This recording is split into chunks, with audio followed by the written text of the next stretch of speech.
ऐसा सोच रहे हैं कि स्ट्राइक है या स्ट्राइक होने वाली है। वजह क्या उसकी, तो बोल रहे हैं कि अभी जो नया कानून इंडियन पिनल कोड, भारतीय न्याय संहिता, वो जो नया कानून आने वाला है उसमें ड्राइवर लोग हैं उनके खिलाफ सज़ा बढ़ा दी गई है। इसकी वजह से ये सब हो हल्ला हो रहा है, पर ये सब लोगों की अज्ञानता है। किसी को पता नहीं है कि ये कानून बनाने का कारण क्या है, इसके पीछे की वजह क्या है और सही में क्या कानून आया है। जो पुराना कानून था और नया कानून है उसमें बहुत बड़ा तफावत नहीं है। अभी आप लोगों ने देखा होगा, आए दिन लास्ट 5-10 साल में ऐसे बहुत सारे एक्सीडेंट कार के द्वारा भी होते हैं कि बहुत स्पीड में कार चलाते हैं, 100, 150, 200 की स्पीड तक कार चला के चले जाते हैं और एक्सीडेंट करके कोई लोग एक या एक से ज़्यादा लोग मर जाते हैं। और फिर जब इन्वेस्टिगेशन करने की बारी आती है तो ऐसी कार या कुछ भी मिलता नहीं है, ड्राइवर कौन है क्या नहीं। तो जो लोग मर जाते हैं उसके फैमिली को कुछ ना कुछ मुआवजा मिले, उसके लिए ये कानून में ये प्रावधान। इसकी पीछे की वजह ये है कि कोई एक आदमी है वो पूरे फैमिली का भरण पोषण करता है, उसको खाना पीना देता है, बाहर कमाने जाता है। आप लोग ड्राइवर है, ट्रक ड्राइवर है, तो आप लोग आसाम से गुजरात आते हैं, गुजरात वाले तमिलनाडु जाते हैं, पूरे देश में घूमते रहते हैं, किस लिए? पैसे कमाने के लिए। पर ये कानून जो है वो आपको ड्राइवर यानी सिर्फ आप ट्रक ड्राइवर हो उसके लिए नहीं है। जो भी 4 व्हील चलाता है, जो भी 2 व्हील चलाता है, सभी के लिए वही है। अगर मैं भी मेरी कार लेके चलूँ तो मेरे ऊपर भी ये कानून लगता है। और ये तब लगता है, इसमें 2 है, जो कलम है उसमें 2 प्रावधान है। एक वैसा है कि अगर आपसे एक्सीडेंट हुआ है और कोई आदमी मर जाता है तो उसकी 5 साल की सज़ा है। दूसरा प्रावधान ये है कि अगर आपसे कोई एक्सीडेंट हुआ है और आप अपनी गाड़ी लेके भाग जाते हैं, आप खुद भी भाग जाते हैं और किसी को पता नहीं करते हैं, तो वो दूसरा प्रावधान है, वो है कि वो उसमें 10 साल की सज़ा की। अगर आप एक्सीडेंट हुआ है, आपकी गाड़ी छोड़ के नज़दीकी जो भी पुलिस स्टेशन है, नज़दीकी जो भी मजिस्ट्रेट साहब है उनके वहाँ चले गए, तो आपके ऊपर वो दूसरा वाला नहीं लगने वाला है। आपके ऊपर पहले वाला प्रावधान है, जो पहले वाला क्लोज है वही लगने वाला है, जो 5 साल का है, जो अभी भी है। अभी चालू जो कायदा है उसमें भी वही है। आप लोगों के बहुत सारे दोस्त होंगे जो ड्राइवर होंगे जिनके एक्सीडेंट हुए हैं, उनमें कहीं आपने सुना है कि वो 3 साल या 5 साल जेल में रहा। वो एक्सीडेंट होता है, पुलिस स्टेशन हाजिर होता है, जमानत होती है और छूट जाता है, फिर कोर्ट में केस चलता है।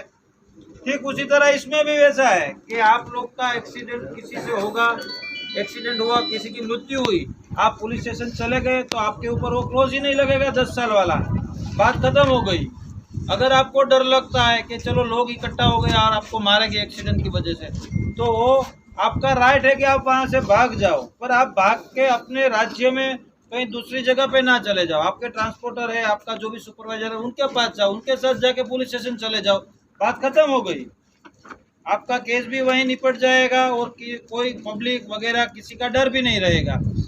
इसमें अगर कार नहीं मिलते है, ट्रक नहीं मिलता है, तो जो भी आदमी है कमाने वाला जिसकी मृत्यु होती है, उसका पूरा परिवार है वो बिल्कुल पीछे धकेला जाता है। फिर उसको फिजिकल हाजिरी जो अपने आदमी है उसकी नहीं मिलती है, ना ही उसका मेंटल सपोर्ट मिलता है क्योंकि आदमी तो चला गया। और मेन चीज़ बच्चों की परवरिश, जिसमें उसका एजुकेशन हो, स्टडी हो, वो रुक जाता है, लोगों का खाना पीना रुक जाता है। तो ये सब कब होता है? जब सामने वाले की गाड़ी ना मिले। अगर गाड़ी मिल गई तो आप सभी की गाड़ियों में अभी थर्ड पार्टी इंश्योरेंस रहता है, तो इंश्योरेंस वाले पैसे चुका देंगे, उसमें कोई बड़ी बात नहीं है। तो ये सब जो है वो मेनली अभी पिछले 5-10 सालों में जो एक्सीडेंट हुए हैं, जो कार वालों ने किए, कई कई जगह पे ट्रक वालों ने भी किए, ऐसा नहीं कि सिर्फ कार वालों ने ही किए, पर ज़्यादातर ऐसे बड़े एक्सीडेंट है जो ओवर स्पीडिंग के हैं वो सभी कार वालों ने किए हुए हैं। तो ड्राइवर यानी आप ऐसा मत समझो कि आप ट्रक के ड्राइवर की बात है इस एक्ट में। सभी ड्राइवर हो, 2 व्हीलर का हो, 4 व्हीलर का हो या किसी का भी ड्राइवर हो, वो सबकी बात है इसमें। सबके लिए, कितना बड़ा आदमी हो, कितना छोटा आदमी हो, सबके ऊपर यही एक्ट लगेगा। और जो ये एक्ट लगा है, आप सोचिए, आज आप ड्राइविंग करें, आज ट्रक में है, ठीक है, कल आप भी बाइक लेके कहीं जा रहे होंगे, आप भी चल के साइकिल लेके कहीं जा रहे होंगे, आपका भी एक्सीडेंट होगा, ना करे कुदरत, और आपके साथ कुछ हुआ तो आपके फैमिली के लिए क्या रहेगा? कुछ नहीं, कार ड्राइवर कुछ नहीं मिलेगा, तो फिर इंश्योरेंस भी नहीं मिलेगा। आपके परिवार वाले भी कहीं किसी जगह पे ऐसे हो सकते हैं, विक्टिम, भोग बननार। ठीक है, तो ये सबके लिए है, जनरल सोच के लिया है, किसी के खिलाफ जाके या ड्राइवर को ऐसा करने के लिए नहीं लिया है। और दूसरी बात है 7 लाख मुआवजे की बात जो हो रही है, ड्राइवर लोग समझ रहे हैं 7 लाख तो जैसे कि एक्सीडेंट हुआ और वहीं के वहीं नहीं बोलेंगे पुलिस या कोई कि चलो 7 लाख भरो अभी का अभी वरना जेल में जाओ। वो तो जब केस चलेगा, ट्रायल चलेगा और उसमें वो कोई आदमी जो ड्राइवर है वो दोषी पाया जाएगा तब की बात है। तो इसमें आप लोग जो गलत बहकावे में आके कुछ करने वाले हैं या कुछ लोग ने किया है वो वैसा मत करो।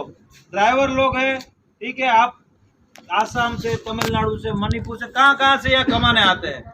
आप लोग ये होल्ला में जाओगे तो आपने किया होगा या नहीं किया होगा, आप लोग रोड पे होगे जब भी ब्लॉक होगा तो आप लोग दोषी पाए जाओगे, आपको पकड़ा जाएगा। तो जब एक्सीडेंट होगा तब होगा, शायद ना भी हो पूरी लाइफ में आपसे एक्सीडेंट, उसका विरोध आप कर रहे हैं कि जो होने वाला है नहीं होने वाला जिसका पता नहीं है उसका विरोध आप अब कर रहे हो और उसकी वजह से अभी जेल में जाओगे।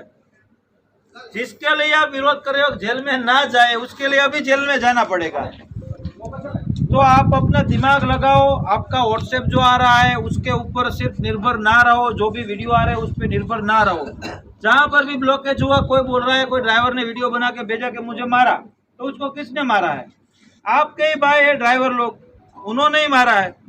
कोई पब्लिक को इसमें ये नहीं है कि रोड ब्लॉक करो या ऐसा कुछ करो, आपके भाई है ड्राइवर, उन्होंने इसको मारा होगा। तो ड्राइवर ही ड्राइवर को परेशान कर रहे हैं। पूरे इंडिया में, पूरे गुजरात में पुलिस प्रशासन आपके साथ में है, आपको